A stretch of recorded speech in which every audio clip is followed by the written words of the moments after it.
नमस्कार दोस्तों, कैसे हैं आप सभी लोग। Fantasy talent hub YouTube channel में आप सभी लोगों का स्वागत है। दोस्तों वीडियो में जो आज हम बात करेंगे वो मैच है कोलकाता और राजस्थान के बीच में। मैच नंबर है 53 और टाइमिंग है 3:30 बजे की। दोस्तों ये ध्यान रखना, सबसे पहले ये चीज़ जो मैं आपको बताने वाला हूँ, इन्वेस्टमेंट अगर कर रहे हो तो पहले ये सुन लो, क्योंकि आपका इन्वेस्टमेंट मेरे लिए ज़्यादा ज़रूरी है।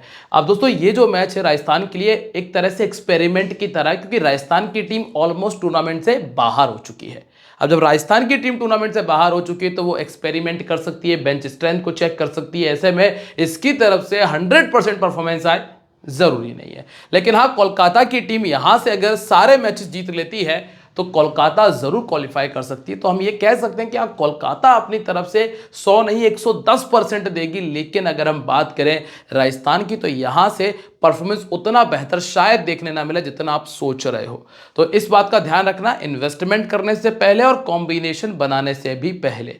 अब दोस्तों सबसे पहले आप लोग एक काम कर लो, अगर नए हो तो चैनल को सब्सक्राइब कर लेना, बेल आइकन पर प्रेस कर देना, जिससे कि आपको आने वाली वीडियोस की नोटिफिकेशन मिल जाए। अब जरा देख लेते हैं कि इस मैच में आपको करना क्या है। सबसे पहले शुरुआत करेंगे वेन्यू से। मैच होगा ईडन गार्डन्स कोलकाता में, और कोलकाता का जो ग्राउंड है ना, यहां पे जो आपको बाउंड्रीज देखने मिलेंगी लगभग 65 टू 70 मीटर का डायमेंशन है। आउटफील्ड काफी तेज है। यहां पे 200 रन अगर नहीं बनाए पहले बैटिंग करते हुए तो आप नहीं जीत पाओगे। अगर इस मैदान पर पहले बैटिंग करते हुए जीतना है तो कम से कम 200 का आंकड़ा पार करना ही पड़ेगा। अब इस मैदान पे जो टोटल 99 मैचेस खेले गए, जिनमें से 57 बार चेस करने वाली टीम ने मैच को विन किया है। एवरेज स्कोर मेरे हिसाब से 200 रन है। अब आप यहां पर खेले गए लास्ट कुछ मैचेस देखें। ये वाला जो मैच है लखनऊ वाला, इसका टाइमिंग था 3:30 का, और बाकी मैचेस थे रात वाले मैच 7:30 बजे वाले। स्कोर कितना हुआ? गुजरात ने 198 किया, लखनऊ ने 238 बनाया, कोलकाता ने 174 बनाया और कोलकाता ने 200 बनाया। अगर आपने 200 नहीं बनाया तो आप जीत नहीं पाओगे। ये स्थिति आपको यहां पे दिख रही होगी। दिन वाला मैच है, इसमें आपको पहले बैटिंग करते हुए 200 बनाना ही पड़ेगा, तब जाकर कहीं आप मैच को जीत पाओगे। ये तो ठीक है कि भैया 200 का स्कोर बन रहा है, लेकिन स्कोर बना कौन रहा है? तो स्कोर बनाने वाला प्लेयर है शुभमन गिल, जो कि ओपन करने आया था। निकलस पूरन नंबर 3 पर बैटिंग कर रहे थे, रहाणे नंबर 3 पर बैटिंग कर रहे थे। और ये वाला मैच था जिसमें वेंकटेश अय्यर ने 60 किया था। लेकिन इस वाले मैच के अंदर भी टॉप ऑर्डर से बहुत कमाल की शुरुआत मिली थी, तब जाकर यह स्कोर आया था। तो अब आप यहां पे ये चीज तो समझ गए होंगे कि इस मैदान के ऊपर अपनी टीम में जगह किसको देनी है और किसको कैप्टन वाइस कैप्टन बनाना है। ये आपको समझ में आ गया तो फिर आपकी स्मॉल लीग आराम से निकल जाएगी। क्योंकि दोस्तों आप यहां पर देख लो भाई, एक बार हो जाए तो तुक्का मान सकते हैं, लेकिन अगर बार बार हो रहा है तो यही मान लेना कि इस मैदान पर टॉप ऑर्डर अच्छा स्कोर करता है और ये एक ट्रेंड की तरह काम कर रहा है। अब मैं आपको इसको कुछ इस तरीके से भी समझा देता हूं कि दोस्तों जब पावर प्ले में विकेट नहीं आ रहे हैं तो बिल्कुल क्लियर सी बात है कि भैया जो ओपन आ रहा है वो आपको अच्छा स्कोर करके देगा। पावर प्ले के अंदर सिर्फ एक मात्र ये वाला मैच था जब 2 विकेट आए थे, बाकी जितने भी मैचेस है ना, इनमें 1 विकेट आ गया तो बहुत आ गया। तो जब पावर प्ले में विकेट नहीं है तो बिल्कुल क्लियर है कि टॉप ऑर्डर स्कोर करके देगा। इससे एक और चीज हमें समझ में यह भी आ जा रही है कि नई गेंद से विकेट नहीं है, और जब नई गेंद से विकेट नहीं है तो जो सिर्फ गेंदबाज पावर प्ले में गेंदबाजी कर रहा है उस पर उतना दिमाग नहीं लगाना। अब आप आ जाओ सेकंड इनिंग पे। क्या है स्थिति भाई? अजिंक्य रहाणे 50 रन नंबर 3 पर बैटिंग कर रहे थे, क्लासेन नंबर 6 पर थे। फिर विराट कोहली ने ओपन करते हुए 59 बना दिया और रहाणे ने 61 का स्कोर किया नंबर 3 पर बैटिंग करते हुए। जैसी कंडीशन पहली इनिंग की है बिल्कुल वैसी की वैसी कंडीशन सेकंड इनिंग की भी है। बिल्कुल कट कॉपी पेस्ट वाली स्थिति है। अब आप ये मान के चलीजिएगा। अब सेकंड इनिंग में क्या है भाई? 2 विकेट पावर प्ले में, यहां 3 आ गए, यहां 0 है, यहां 1 है। सेकंड इनिंग में फिर भी 1 से लेकर 2 विकेट मान रहा हूं मैं, लेकिन टॉप ऑर्डर यहां पर भी आपको स्कोर करके दे जाएगा। ये क्लियर है। तो अब देख लेते हैं कि विकेट किसके खाते में गिरे हैं। विकेट भैया यहां से 7 विकेट फास्ट बॉलर्स को मिले हैं। डोमिनेशन है फास्ट बॉलर्स का। स्पिनर्स को जो विकेट मिले हैं वो सेकेंड इनिंग में मिले हैं। यहां पर फिर से फास्ट बॉलर्स का डोमिनेशन, ठीक है। स्पिनर को जो विकेट मिले हैं वो मिले हैं सेकेंड इनिंग में ज्यादा। फिर से एक बार 9 विकेट फास्ट बॉलर्स को मिले हैं और स्पिनर्स का जो डोमिनेशन है वो सेकंड इनिंग में ज़्यादा है। और एक बार फिर से फास्ट बॉलर्स ने 5 और स्पिनर्स ने 6 निकाले, और ये एकमात्र मैच ऐसा है जिसमें स्पिनर को पहली इनिंग में ज़्यादा विकेट मिले हैं। तो स्पिनर्स को जो ज्यादा विकेट मिले हैं वो ज्यादातर सेकंड इनिंग में मिले हैं। हालांकि सुबह वाले मैच में हम कह सकते हैं कि दोनों इनिंग में बराबर का परफॉर्मेंस आपको देखने मिल जाएगा। अब मैं आपको यहाँ एक और चीज समझा देता हूं कि विकेट जो निकाल रहे हैं ना गेंदबाज, वो कहाँ गेंदबाजी करते हैं। तो आप देखो भाई, वैभव अरोरा राइट आर्म मीडियम गेंदबाज है। ये वैसे तो पावर प्ले में आते हैं, लेकिन इनको अगर विकेट मिला है, यहाँ पे सिर्फ एक एक विकेट मिले थे 3 गेंदबाजों को, तो यहाँ पावर प्ले में तो विकेट आया ही नहीं था। तो विकेट कहाँ आया था, स्वाभाविक सी बात है, या तो मिडिल में या डेथ ओवर में। ठीक, फिर यहाँ देखो भाई, प्रसिद्धि कृष्णा ये तो नॉर्मली भी मिडिल ओवर्स और डेथ ओवर में गेंदबाजी करते हैं। राशिद खान भी मिडिल ओवर्स और डेथ ओवर में मिलते हैं। ठीक है, इसके बाद हर्षित राणा, जब यहां शुरू के 6 ओवर में विकेट नहीं आए तो बिल्कुल क्लियर है कि इनको डेथ ओवर में ही विकेट मिला है। ठीक है, अजिंक्य रहाणे, यहाँ शार्दुल ठाकुर और आकाशदीप, अगर हालांकि ये दोनों पावर प्ले में भी गेंदबाजी करते हैं, लेकिन बिल्कुल वही स्थिति, जब 6 ओवर में विकेट नहीं आया, एक ही विकेट आया था, तो विकेट इनको भी या तो मिडिल में मिले हैं या डेथ में मिले हैं। ठीक है, तो गेंदबाज रखना कौन से जरूरी है, जो मिडिल ओवर्स में गेंदबाजी कर रहा हो और जो डेथ ओवर में गेंदबाजी कर रहा हो। वरुण चक्रवर्ती आता है भैया, मिडिल ओवर्स में मिलेगा। वैभव अरोरा यहां 3 विकेट निकाल दिए थे, इनका कह सकते हैं कि पावर प्ले में इनको विकेट आ गया। फिर यहां से Krunal Pandya middle overs, Sunil Narayan middle overs, तो ये चीज आपको समझ में आ गई होगी। ऐसा गेंदबाज रखो जो मिडिल ओवर और डेथ ओवर में गेंदबाजी कर रहा हो, पहली चीज। दूसरी चीज ये है कि पावर प्ले का ऐसा गेंदबाज रख लेना जो दोनों तरफ गेंदबाजी कर रहा हो, लेकिन सिर्फ पावर प्ले में आ रहा है मत रखो, कोई आवश्यकता नहीं है। ठीक है, यहां तक की सारी चीजें जब क्लियर हो जाए ना, तो जो बस वीडियो को लाइक कर देना, और फाइनल जो पिच रिपोर्ट के बारे में अपडेट्स आएंगे ना, वो मैं आपको टेलीग्राम पे शेयर कर दूंगा। तो अगर टेलीग्राम पे नहीं हो तो ये जो डिस्क्रिप्शन में हमने आपको लिंक दिया है ना, जो कमेंट सेक्शन में आपको लिंक दिया है, इस पर क्लिक करो, जाकर ज्वाइन कर लो, फ्री है, किसी को 1 रुपया देने की ज़रूरत नहीं है। और दोस्तों ऐसी ही इंफॉर्मेटिव चीज़ें जो है ना आपको टेलीग्राम पर भी मिलती रहेंगी। अब आ जाओ ज़रा दोनों टीमों के हेड टू हेड मैच पे। लास्ट टाइम जब ये दोनों टीमें आमने सामने हुई तो जुरेल ने 33 बनाया था, क्विंटन ने 97 बनाया था। वरुण, हर्षित, वैभव और मोइन अली सभी को 2-2 विकेट मिल गए थे, क्योंकि राजस्थान तो ऐसा कुछ कर नहीं रही है। अब चूंकि हमने एक और चीज देखी कि इस मैदान पर अगर राजस्थान 200 बनाए तो ही जीत पाएगी, और राजस्थान की ऐसी स्थिति लग रही है आपको ये 200 बना लेगी। राजस्थान अगर 200 बनाती है तो जायसवाल, सूर्यवंशी और पराग की दम रहेगी तो ही 200 बन पाएंगे, नहीं तो इस टीम के 200 बनना मुश्किल है। तो अगर कहीं से भी आपको ऐसा लग रहा हो कि राजस्थान इस मैच को जीत सकती है, तो इन 3 खिलाड़ियों पर जरूर फोकस करना। अब इसके पहले जो एक और मैच हुआ था ना, उसमें ऑलमोस्ट टीम डिफरेंट थी।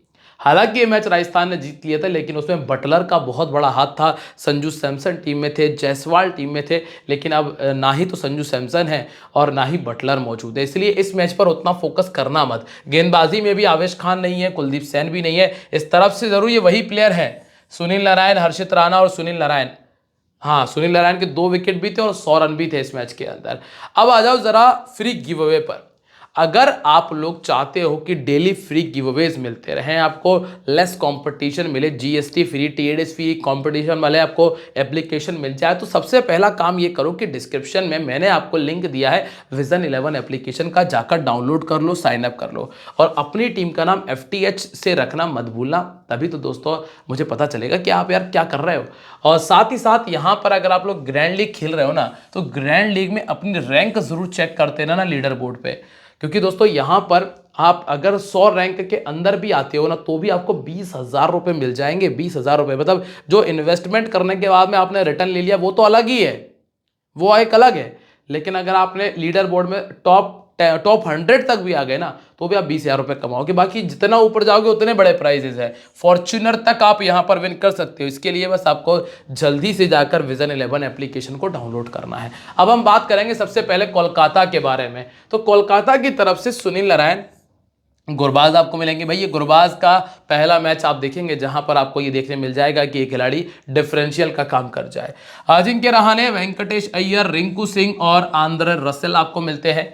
और इसके बाद रॉबमैन पॉवेल है, अंगक्रेश रघुवंशी है, अनुकूल रॉय, हर्षित राणा, वरुण चक्रवर्ती और वैभव अरोरा आपको मिल जाते हैं, जिसमें पावर प्ले में वैभव अरोरा मिलते हैं। फिर आपको हर्षित राणा देखने मिल जाते हैं, डेथ ओवर में हर्षित राणा प्लस रसेल गेंदबाजी करते हुए मिलते हैं। लास्ट जो इस मैदान पर इन्होंने अभी तक मैचेस खेले हैं, उसका रिकॉर्ड देखो आप जरा, क्या है स्थिति। सुनील नारायण ने जब इस मैदान के ऊपर पहले बैटिंग की है तो 20 का एवरेज है और एक 50 और एक बार 100 से ऊपर का स्कोर किया है। चूंकि हम सुनील नारायण को सिर्फ बल्लेबाजी की दम पे रखते नहीं है, इसलिए सुनील नारायण के लिए दिक्कत नहीं है।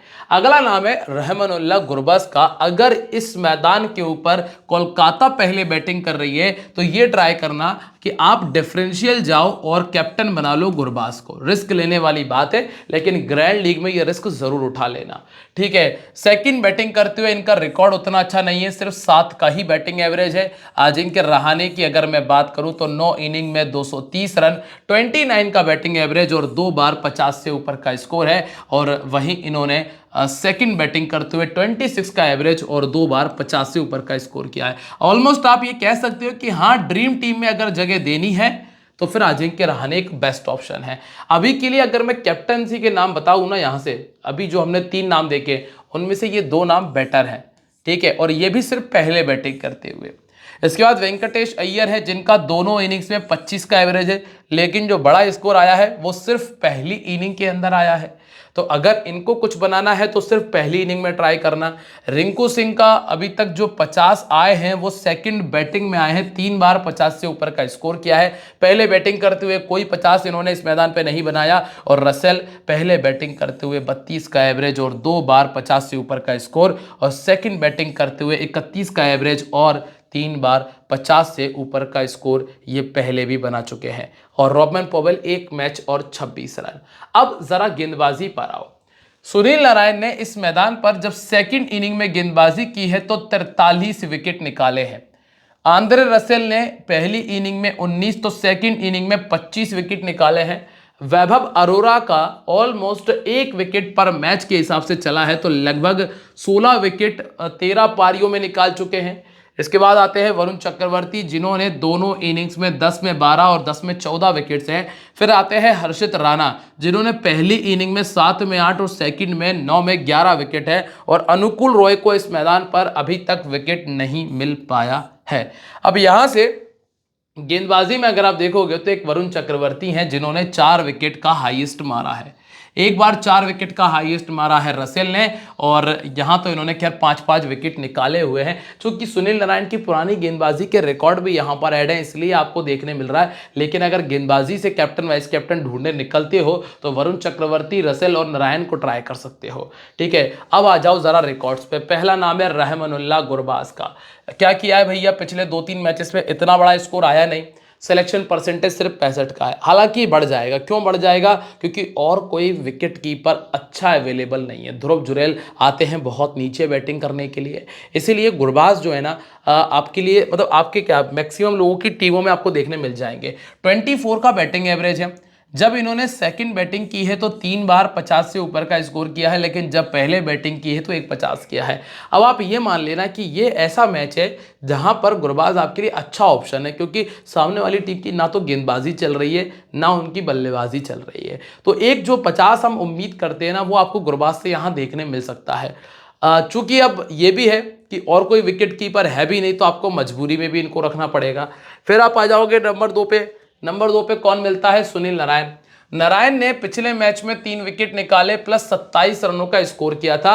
लास्ट मैच जो था ना पंजाब वाला, वो हुआ नहीं था, बारिश की वजह से रुक गया था, लेकिन खिलाड़ी ये अच्छा है। अब चूंकि बैटिंग प्लस बॉलिंग दोनों कर रहा है, 4 ओवर की गेंदबाजी होगी। सामने वाली टीम में ऐसे प्लेयर है जो स्पिन नहीं खेल पा रहे हैं, तो ऐसे में फायदा मिलेगा सुनील नारायण को। कम से कम 2 विकेट एक्सपेक्टेड है मेरे लिए इनसे, और बैटिंग से जितना कर दें उतना अच्छा है। 61 पारी 59 विकेट है। लेफ्ट आर्म मीडियम खेलने में दिक्कत आती है। फजल हक फारूकी आपको मिल जाएंगे सामने वाली टीम में, जो कि 11 गेंदों में पहले भी 2 बार आउट कर चुके हैं। तीक्षाना मिलेंगे, जिन्होंने 7 गेंदों में 2 बार पहले आउट किया है। बाकी जोफ्रा आर्चर है राइट आर्म फास्ट, और कुमार कार्तिकेय हैं जो कि ऑर्थोडॉक्स गेंदबाजी करते हैं। तो हाल फिलहाल वे ये जो दोनों प्लेयर है ना, ये आपकी टीम में हैं, होना चाहिए। नंबर 3 पे है अजिंक्य रहाणे। रहाणे की क्या स्थिति है, राजस्थान के सामने भैया अभी तक तो अच्छा नहीं किया है, लेकिन राजस्थान की वो पुरानी गेंदबाजी भी तो होना जरूरी है। पिछले 1 साल की अगर मैं बात करूं तो 21 पारी में 27 का तो बैटिंग एवरेज है। सेकंड बैटिंग करते हुए 250 है। इस सीजन की अगर बात करेंगे तो मैक्सिमम मैचेस में ड्रीम टीम वाला परफॉर्मेंस करके दिखाया है। ड्रीम टीम वाला परफॉर्मेंस। ऑर्थोडॉक्स दिक्कत देता है। राजस्थान की तरफ से कुमार कार्तिकेय हैं जो कि इस तरह की गेंदबाजी कर लेते हैं, पर वो उतने अच्छे और विकेट टेकर बॉलर नहीं है, तो अजिंक्य रहाणे स्मॉल लीग में आ जाएंगे। नंबर 4 पर है वेंकटेश अय्यर जो कि 27 करोड़ की मां बहन कर रहे हैं। ठीक है, 20 इनिंग खेली है, 512 रन बनाए, 36 का एवरेज है। ये पिछले एक साल का रिकॉर्ड है जिसमें 5 बार 50 से ऊपर का स्कोर है। इस सीजन में एक बार 45 और एक बार 60 बनाया था। अब आप लगा लीजिएगा इनके पर रन की क्या कॉस्ट बैठ रही होगी। ऑर्थोडॉक्स गेंदबाजी 4 बार आउट कर चुकी है और इस सीजन में 3 बार आउट हो चुके हैं। तो वैसे तो कुमार कार्तिकेय के पास में मौके बहुत अच्छे हैं, लेकिन अभी गेंदबाज भी तो उतने अच्छे हों।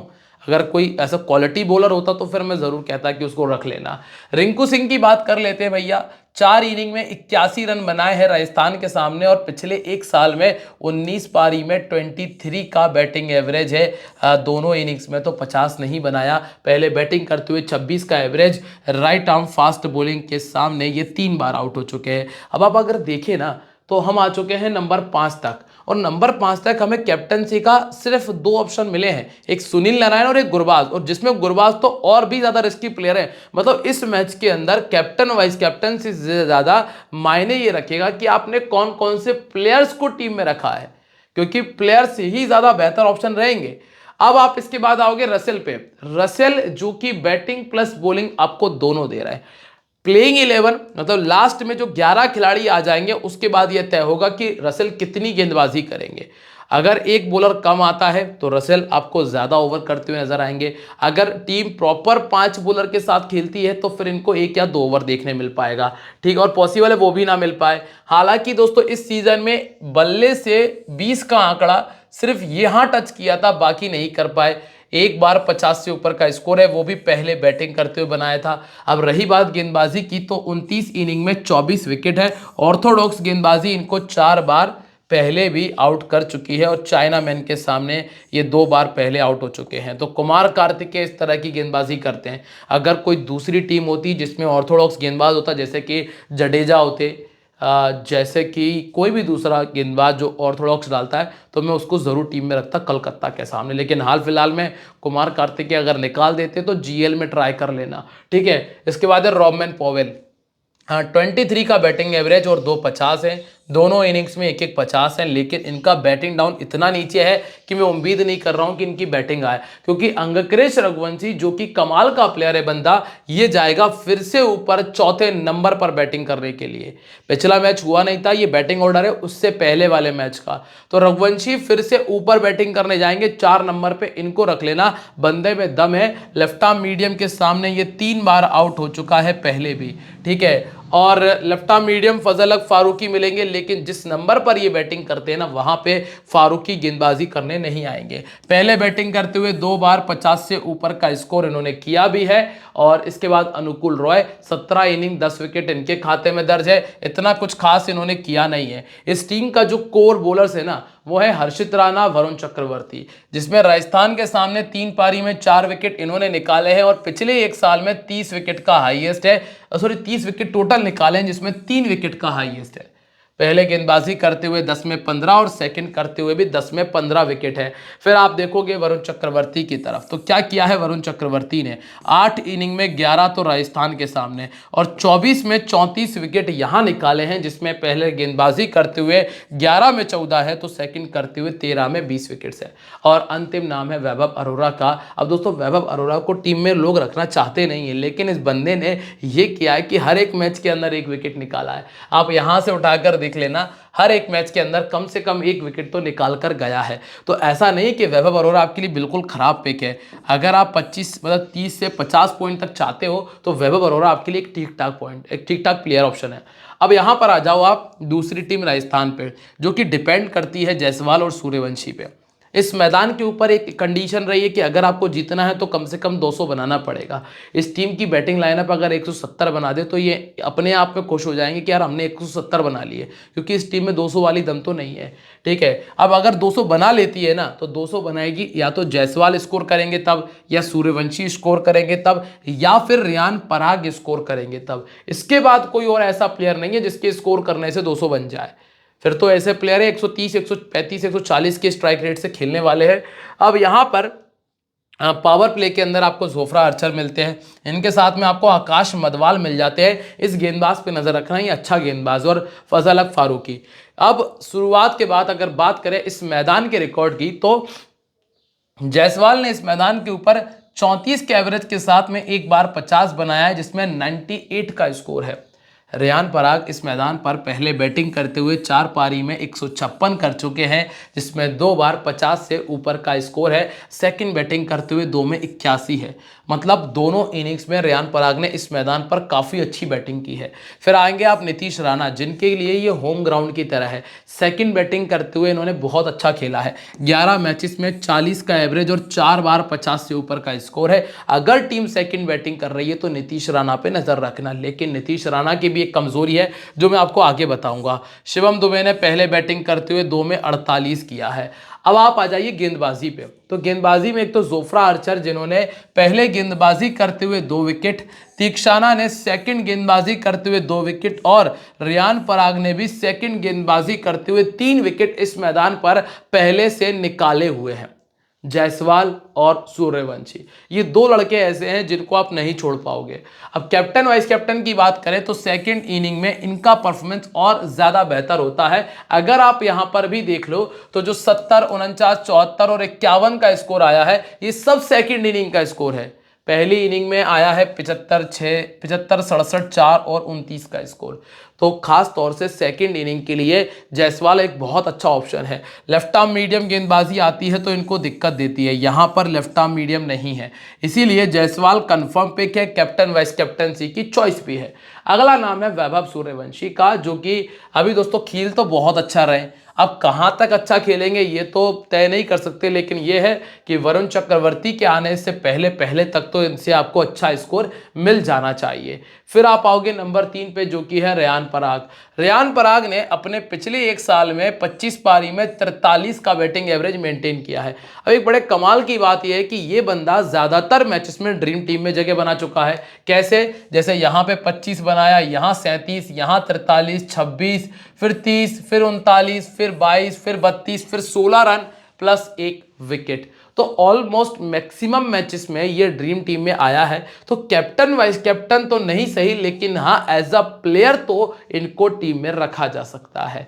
इसके बाद यहाँ पे नीतीश राणा आपको मिलते हैं। क्या किया है नीतीश राणा ने? कोलकाता के सामने 2 मैचेस में 58 बनाए। पिछले 1 से 1.5 साल में 28 का एवरेज है। जब सेकंड बैटिंग करते हैं तो ही ज़्यादा इफेक्टिव है, तो अगर इनको रखने का विचार बनता है तो सेकंड बैटिंग में ट्राई कर लेना। लेग स्पिन के सामने ये 6 बार आउट हो चुके हैं। वरुण चक्रवर्ती के पास में ये दूसरा मौका है कि किसी बल्लेबाज को वो आउट कर ले। इसके बाद आओगे आप ध्रुव जुरैल पे। जुरैल ने सिर्फ खुद के रन बनाए हैं और टीम को तो हरवाया है। 2 मैचेस ऐसे चले गए जब टीम को 9 रन नहीं बना पाई आखिरी ओवर में। एक मैच ऐसा चला गया जब 3 ओवर में 27 रन नहीं बन सके। तो कुल मिलाकर अगर देखा जाए तो जुरैल ने सिर्फ टीम को हराया है इस साल, और सेकंड बैटिंग करते हुए इन्होंने 3 बार 50 से ऊपर का स्कोर किया है। 29 का बैटिंग एवरेज है। ड्रीम टीम लायक परफॉर्मेंस कर जाते हैं, तो अगर ज़रूरत लगे तो कुछ टीमों में जगह दे सकती हो, कोई दिक्कत वाली बात नहीं है। इसके बाद है शिवम नेटमायर। यहाँ पर तो शायद ही कोई दिमाग लगाएगा, क्योंकि लगातार विकेट फेंक रहा है और फ्लॉप शो चल रहा है। पहले बैटिंग करते हुए हालांकि फिर भी 650 है, लेकिन यहाँ जो स्पिन गेंदबाजी है ना, वो उतनी आसान रहेगी नहीं, क्योंकि चक्रवर्ती ने पहले भी 10 गेंदों में 2 बार आउट कर दिया है। इसके बाद शिवम दुबे 15-12, 3-1, 9-34 का स्कोर, ऐसा कुछ खास किया नहीं है, इसीलिए इन पर मैं उतना दिमाग नहीं लगा रहा हूं। फिर आप आओगे जोफ्रा आर्चर पे। जोफ्रा आर्चर ऑलमोस्ट आपको 1 विकेट देके चले हैं। हर मैच के अंदर 1 विकेट आया है। पहले गेंदबाजी करते हुए 24 विकेट है। पावर प्ले में ना सही, डेथ ओवर में अच्छा दे सकते हैं। फिर आप आओगे तीक्षाना की तरफ। तीक्षाना की भी बिल्कुल वही कंडीशन है, लगभग 1 विकेट वाला परफॉर्मेंस। पहले गेंदबाजी करते हुए 30 में 34, तो सेकंड करते हुए 18 में 17 विकेट है। इसके बाद आकाश मदवाल। दोस्तों ये गेंदबाज अच्छा है, और एक आकाश मदवाल की खासियत यह है कि इनकी बॉल हल्की सी नीची रहती है। तो अब मैं आपको एक काम की बात बता देता हूं कि आकाश मदवाल, अगर ये टीम पहले गेंदबाजी कर रहे हैं तो एक टीम में कैप्टन जरूर बना लेना है इनको, क्योंकि दोस्तों बंदा है विकेट टेकर, पता भी नहीं चलेगा, आपको 3-4 विकेट निकाल के दे जाएगा, तो फायदा मिल जाएगा। ठीक है, और कुमार कार्तिकेय 16 इनिंग में 12 विकेट इनके खाते में शामिल है। इन्होंने कुछ खास नहीं किया। फजल हक फारूकी कहने को बहुत अच्छा गेंदबाज है। लास्ट मैच का जो डिसमिसल था ना कौन का, रोहित शर्मा का, उसके बारे में मुझे जरा कमेंट करके बता दो यार कि यार वो आउट होना चाहिए था, नहीं होना चाहिए था। आप लोगों का कमेंट सेक्शन में स्वागत है, जाकर जल्दी से बता दो। जो लोग सपोर्टर है वो भी बता देना, जो विरोधी है वो भी बताइएगा। हालांकि बंदे को अभी तक विकेट नहीं आया है, गेंदबाज ठीक ठाक है, 30 इनिंग 47 विकेट इसके खाते में दर्ज है। और यहाँ से अब हम बात करते हैं कैप्टन वाइस कैप्टनसी की। अगर ड्रीम टीम प्लेयर्स की बात कर ली जाए तो इस मैच के अंदर कोलकाता की तरफ से रहमानुल्लाह गुरबाज, सुनील नारायण, अजिंक्य रहाणे, अंगक्रेश रघुवंशी आपको मिल जाएंगे। फिर हर्षित राणा, वरुण चक्रवर्ती, ये वो 6 प्लेयर हैं जिनके चांसेस इतने हाई हैं कि ये आपको ड्रीम टीम में देखने मिल जाएंगे। राजस्थान की तरफ से जायसवाल पहला नाम है, रियान पराग दूसरा नाम है, तीसरा नाम मेरे तरफ से आकाश मदवाल है। तो दोस्तों ये 3 नाम ऐसे हैं जिनके चांसेस हैं कि ये आपको ड्रीम टीम में नजर आ जाए। हालांकि आप चाहो तो जोफ्रा आर्चर और सूर्यवंशी को भी ऐड कर सकते हो, लेकिन अभी के लिए ये मेरे वो 3 प्लेयर है और यहां से ये मेरे 6 मेन प्लेयर है। अब सुनील नारायण, वरुण चक्रवर्ती, जायसवाल कैप्टनसी की दौड़ में है। ग्रैंड लीग में जाओगे तो सूर्यवंशी, गुरबाज और अजिंक्य रहाणे की तरफ देख लेना। रहाणे को सिर्फ वाइस कैप्टन लेके चलिएगा। अब टीम कॉम्बिनेशन क्या कहता है जरा वो देख लेते हैं। सबसे पहले बात करेंगे विजन 11 एप्लीकेशन की। गुरबाज है एकमात्र चॉइस, जायसवाल, सूर्यवंशी, पराग और आर्चर टीम में है। रघुवंशी के साथ में रहाणे और नारायण के साथ में Varun Chakravarthy captain vice captain है। हर्षित राणा, वैभव अरोरा और जोफ्रा आर्चर को टीम में जगह मिली है। अगर मैं कोई भी बदलाव करूंगा तो वो जो चेंजेस हैं, वो जो अपडेट्स हैं, वो आपको मैं टेलीग्राम पे दे दूंगा। तो अगर आप लोग टेलीग्राम पर हो तो बहुत अच्छी बात है, जाकर ज्वाइन कर लो। नहीं हो तो ज्वाइन कर लो, हो तो बहुत अच्छी बात है। लिंक डिस्क्रिप्शन कॉमेंट सेक्शन में मिल जाएगा। और ध्यान रखना, this game may be habit forming और financially risky, so please play responsibly. मिलते रहेंगे दोस्तों आप लोगों से अपनी अगली वीडियो में, तब तक के लिए बाय। जय हिंद, जय महाकाल।